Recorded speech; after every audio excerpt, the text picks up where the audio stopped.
cooperative that has put up a 700 kilowatt wind turbine in 2019. The turbine itself generated enough electricity to power 500 homes in our community.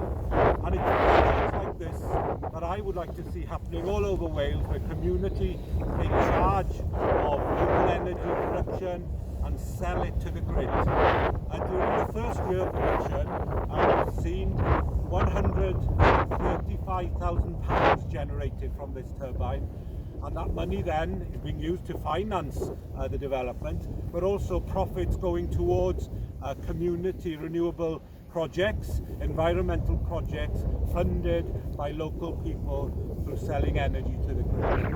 So my message today is that if I were elected as the Preseli Pembrokeshire candidate for the Senedd election, I would be pushing for more such projects, more support to enable communities to develop community energy initiatives.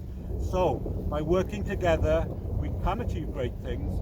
We can supply our own energy for our own homes and build new renewable friendly buildings and new homes for local people and supply energy to those homes.